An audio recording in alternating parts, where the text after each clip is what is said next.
Carolina's Field, Forest, and Water. A closer look at agriculture in South Carolina and conversations between the current and future leaders of agriculture in the Palmetto State and experts from across America. Presented by the students of the South Carolina Governor's School for Agriculture at John De La Howe.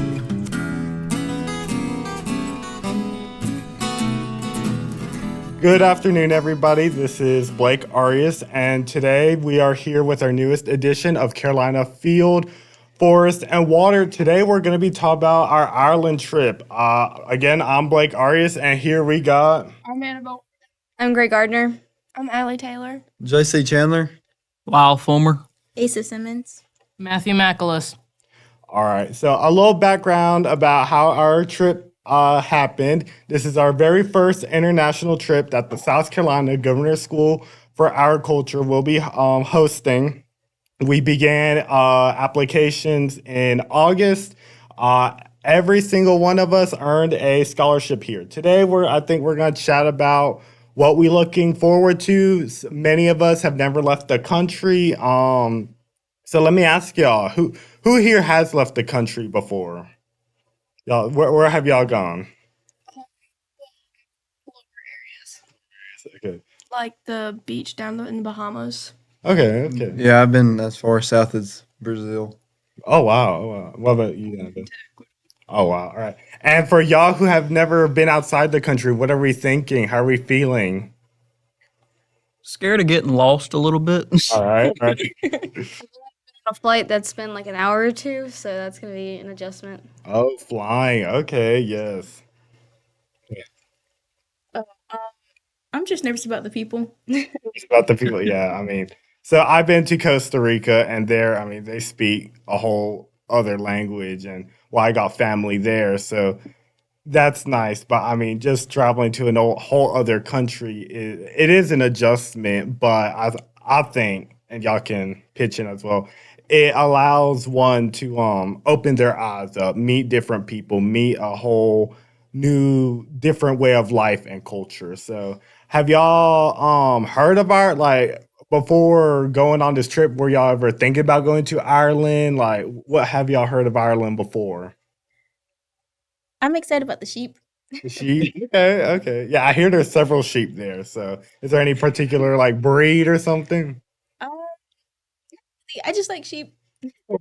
Yeah, on our itinerary, we're supposed to have a sheepdog demonstration with one of the sheep farms, so I think this will be fun. I know Ireland's always been on the top of my list, definitely number one for a while, so I'm excited to finally go.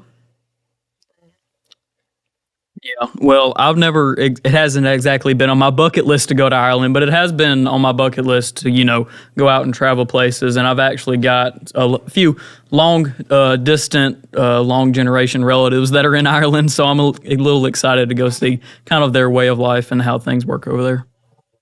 Hopefully exploring some heritage. Y'all got anything else? From past travels, you always learn something about different culture and you bring it home. And it usually makes you appreciate what we have here in America, because a lot of countries don't have what we have. So I'm just happy to go see how they do their ag and how agriculture works over there. And I can come home and I can bring it, implement it if it works, or think, wow, I can work cattle a whole lot better than they can over there just because of what I have. Another thing that I'm excited about is the castles there, considering that there are a lot of castles there. And I know that I'm pretty sure Ireland does this thing where you can buy this a piece of land to help preserve land in Ireland, and you'll be given a royal title. Oh, interesting. Never heard of that. I'm really excited to see the St. Patrick's Cathedral, and one of the original cathedrals based on the ones here, as well as seeing some really close family friends and what it's like for them to live in Ireland versus in America. I'm really interested in seeing the aquatic fish farms and seaweed farms. I think that would be really cool since it's the colder part of the Atlantic. Right. I'm pretty interested in seeing the different agriculture styles, how they run the farms, the different types of people on the farms, stuff like that. Yeah. And touching back on what Annabelle said, like she said on the itinerary, there's a seaweed farm and a oyster farm with it as well. And I mean, when I think of our culture, that wouldn't have necessarily been the first thing that came to my mind. So I just really look forward to that. I mean, I love seafood, and I said, that'll be interesting. So Wait, we're going to an oyster farm? yeah, yeah, that's I know that's so cool, isn't it? Yeah, Yeah, that and the seaweed farm is one of the things on the itinerary. So I've always told my parents when they always said they're moving to the beach. I've always told them they're gonna have a oyster farm because I ain't gonna let them not be there and not farm. So that's what they're gonna do when they get to the beach. When they move to the beach, is have an oyster farm. right. Yeah, So that's gonna be cool. maybe we'll have an Irish oyster bowl if they do that over there. Let's see. Well, just kind of bouncing off the oyster farm. I mean, you think of Ireland. I really didn't think about seafood, so I'm a little excited for that. What about potatoes? Yeah. Another thing with food, I know that there's like kind of a lot of Indian and Nigerian immigrants there, so I'm kind of excited about how they mix their cultural food with like Irish cultural food. Right. Actually, talking to one of our teachers, Miss Caitlin Rose, our horticulture teacher, she actually went on the same trip. She said that I think like 20% of the population's like immigrants. So she said not only will you experience, the Irish culture and the food, but you also might see tidbits of other cultures and whatnot. So that like I think that'll be really interesting to see as well. So, are any of y'all like some history buffs or whatnot? So, I'm personally a history buff. In fact, one of my dreams was to always go to Europe, and I'm really fortunate to make it to Ireland. And I really want to. Ali mentioned it earlier. St. Patrick's Cathedral. I believe that was built 1,200 years ago. Don't quote me on it. There's some great history behind it, and there's really many other sites to go see. Do y'all have like anything in mind or anything y'all want to see out there? I know Asa mentioned it like about the castles, but the history behind those too. Because I mean, here that's not really a thing in the U.S. But Right. I've definitely seen pictures, and I mean it's gorgeous out there. So I think it's something definitely to look into. Yeah, well, I'm just a little bit more interested in seeing the things of just how long of a history they have. Because, I mean, we don't think about it that often, but us as, United States of America, we are a very young country. I mean, we're close to in the neighborhood of 250 years old, going on 300. And I mean, with all these other countries that are several hundreds, close to even thousands of years old. And I mean, I'm just more really interested in seeing the different kinds of cultures and just the differences between America, which is a very young country, and Ireland, which is I don't even know how much older, but it is older. I know that. My history goes to golf because my grandfather's always, me and him have always played golf, and Ireland has so many old golf courses. I believe that's where golf originated. And so they have a lot of different golf courses. They say they're very hard because they're mostly over water, and so I'd like to learn more about the history of golf because it's a family thing. Right. Something I'm interested with kind of the history aspect is like kind of their like folklore and like legends there because like I mean I'm pretty sure the banshee originated there. There's like so many. I kind of want to learn how different it is towards American culture or possibly how similar towards American or British cultures. Yeah, because I mean, going downtown, especially, I think we're gonna see more of the commonplace markets too. I think that'll be interesting. Just to see really just the history of the people, kind of, and how everything originated. Especially when we look at ag, we kind of think as farmers as just something that has a lot of history as well. So I think it'll be pretty interesting. I think the history that I'm most excited to see is the difference in the streets compared to America. I like to look at like when you go to downtown Charleston and the streets are made out of cobblestone. Yeah. I like to look at the different streets and think about how long ago they were made and how many things and different animals have traveled over those exact streets. And Anderson. Probably the most places in South Carolina, honestly. Actually, funny you mentioned that. Reading something, it was like an article. May have been in Ireland or England, I can't remember, but it was like they paved this road, but it was a highway system that they used since the Roman times, and I think they took a section out. You can see where there was like the sand that the Romans had, and then like gravel during the medieval period, and then like cobblestone during kind of pre-industrial, and then like you could see the layers. So I think, like you mentioned, that's just gonna be really cool. Hopefully, though, I'll see more of that cobblestone. But yeah, you got anything else y'all want to add? Any fears, like anything we scared of? I know some of y'all Planes. said kind of Planes, yeah. flying. So, Different currency. Getting used to it would be very weird. and I think the euro is just one of the oddest currencies because it's really in value. It's really similar to our currency, but it also depends on the day. It fluctuates, so I wonder how that's gonna work. In fact, I'm really interested in international business as well, and so I think observing stuff like this in person, seeing how the currency change works and how commerce there, I think that'll be a really interesting experience, and at the same time, a little intimidating. But I think it'll open up my eyes more. Something else that's gonna be intimidating is them understanding us. Yeah. We're worried about understanding them, but they've got to understand us. It's funny. I think I was watching a video online talking about that, like about our accents and then compared to their accents, trying to talk at the same time and talk to them. I'm just nervous about planes. I'm not a huge flyer. I haven't been on a lot of flights, and so or flown over internationally. So Something I'm kind of nervous about is like cultural differences because there are like so many small things that we do here that's so different culturally that might be seen as disrespectful. And like something I've seen on the internet was that like they can recognize Americans easily because we'll lean on everything and anything. I've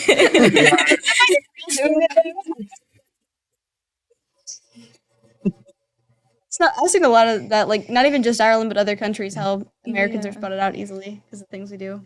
That we talk too loud to. The size difference too. Yeah. Because most people they say are usually smaller, and so are their doors and beds. And being 6'6" is kind of worrisome. And being 5'8", that's just such a terrible thing, Jason. Be right at home. You think I won't? I will enjoy myself. Either way, there's a lot of cultural things that are very different. So Yeah.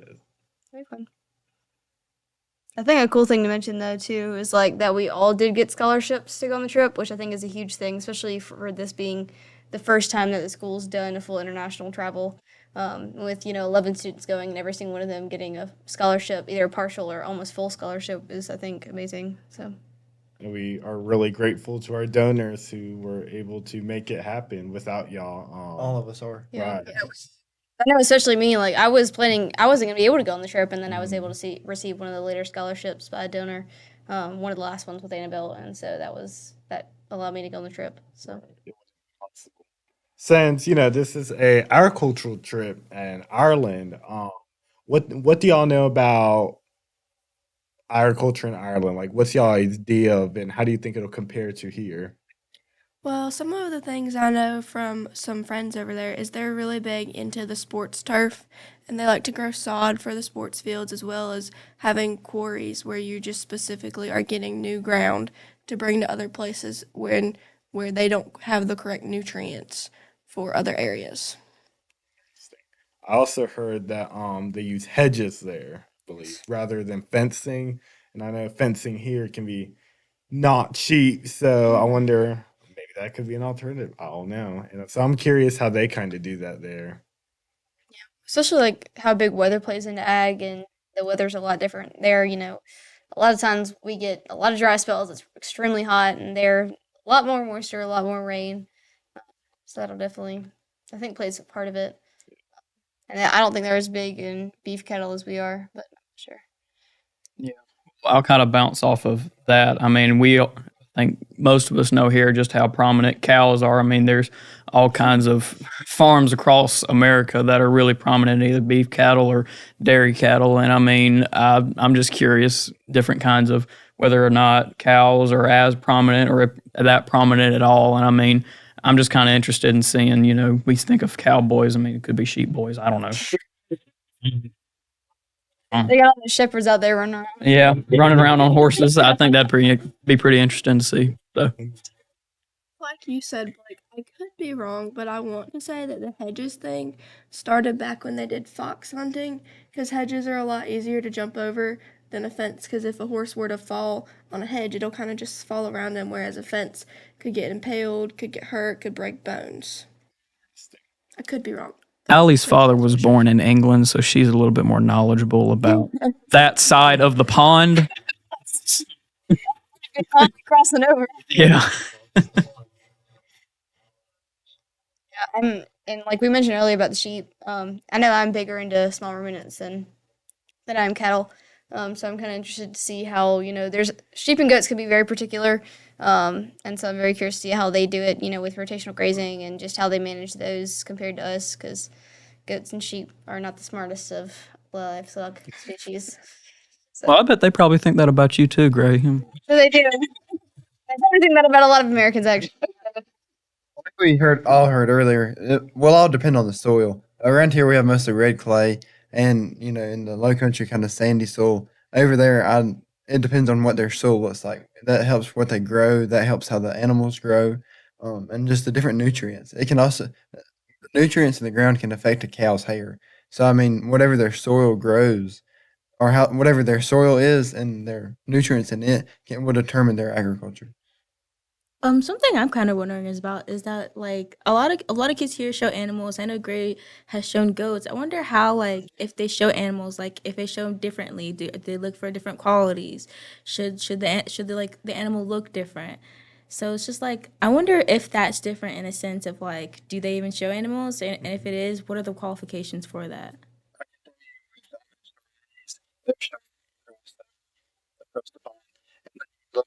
Different than what we have here. I believe ours we have grown ours to change. Like Charolais, we have the mutation of them being polled, which means no horns, and I think most across in England, and I know in England are mostly horned, uh, in England and Europe. So they all do look different for sure. I will tell you something that I just thought about that I'm kind of interested in finding out is if they have any kinds of things like youth programs in high school that kind of revolve around agriculture. I mean, and we have FFA, Future Farmers of America, and 4-H, and that kind of leads into things like showing animals and just a general knowledge of agriculture in an educational high school setting or just any educational setting at all. I'm just a little curious if they have youth programs that are kind of like those. I think another thing that depends on the country with the animals is the weather. Because I know a lot of the animals that we have here are bred for the heat, so they don't have as much hair and their coats are much thicker. Versus in Ireland, it's cold and rainy, and I feel like the types of animals that they have over there would reflect the weather more than they would here. Yeah, well, I mean, if you think about like a lot of the, I was talking about, well, I talked about how old our country is compared to theirs, but I mean, a lot of livestock species and breeds did not. I mean, they were all eventually imported into America, most of them at least. And so, most of them, that's where they started out was, Ireland and England and European countries. It's like kind of talking about Shirley's too, just comparing what how we bred our animals to look like compared to what possibly they originally were, and seeing, the change of that. Because there's a lot of selective breeding here, especially, in the livestock and showing industry. And I wonder if they do that too or no.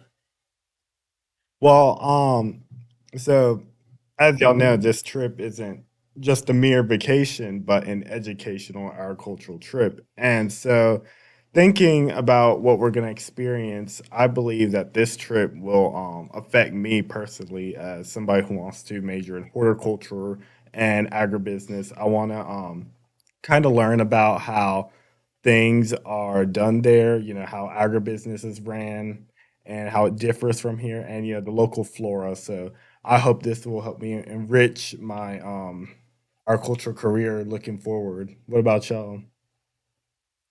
Something that I think it might affect me in is that like I I do like to learn about other cultures and I like to be knowledgeable of other cultures. So I think learning how just their basic day to day life may seem and like their cultural understanding of life may affect like my thinking forward of just like foreigners in general or just even just European countries like how they possibly will like design things how they think things like will look like I know girls here, especially girls who are like into the country aesthetic, love teal. Maybe girls over there, they like a certain color as well. Like, just understanding that will give me kind of a more worldly understanding and not be so focused in like myself, I guess. Well, that was kind of personal. Anyway, I think that after high school, this trip is going to help me with my career in vet school, with learning about how different countries and their animals may have different diseases and different effects. Like here, we might have a disease that will affect our animals, but over there, it might not be existent. And I want to learn about the differences between the two countries and their animals. Yeah, I'm kind of similar in Allie in that, when you go to vet school and, American medicine probably has a lot of different approaches compared to Ireland or, European countries, and seeing how there are possibly, different approaches to solving different cases or, we have APHIS and USDA monitoring a lot of diseases over in the U.S. and wondering how that kind of translates over to Ireland and how they kind of monitor those as well and just give a different approach to the education aspect of it. For me, what I think I'll carry into the future is just being open to new experience and seeing what their farming practices are like, and seeing if I can take any like ideas from that. Kind of. I'll say for me, it's on my own farm at home. I focus on genetics and how genetics will affect phenotypes. So I think going over there and seeing the different phenotypes, I also would like to talk about, especially on cattle, because cattle you can breed the same thing twice and it won't ever look the same. So I think looking at their phenotypes and genetics will also be very great for me. Yeah, well, to kind of bounce off quite literally just about everybody else. I mean, I actually come from a traditional farm too, where we grow produce, and I mean, I feel pretty comfortable that I kind of understand the trends of exactly what kind of produce and vegetables, things like that, what people like, whether it's corn, strawberries, watermelons, cantaloupes. I mean, fruits and vegetables, things like that. And I mean, I think it'll be kind of interesting to kind of get a little bit firsthand experience of if their trends are any different, and are there any kind of popular produce that they might have over there that is just something interesting to know about. I'd like to get a look at like the equipment. Part of my place is I'm ag mech, so I'd like to get a look at how they run things. Some of the different types of equipment, different uses for it than we have here, and if they have any different uses for different equipment from our standpoint to their standpoint. Yeah. Well, so it looks like Ireland is just around the corner. We'll be leaving on June 5th and we'll be flying right into Dublin. We'll be there for 2-3 days as they go to Kilkenny. Correct me if I'm wrong. And then we'll be going to Galway, and then from Galway, we'll go to Dublin and be back on June 14th. So it's about a good 9-day trip if I can do math. And again, thank y'all really much to our donors, to our school, to everybody who supported us. We're all here. We're just also excited, and we'll see how it goes. Thank you. And this is your next episode of Carolina Field, Forest, and Water. Carolina's Field, Forest, and Water. A closer look at agriculture in South Carolina and conversations between the current and future leaders of agriculture in the Palmetto State and experts from across America. Presented by the students of the South Carolina Governor's School for Agriculture at John De La Howe.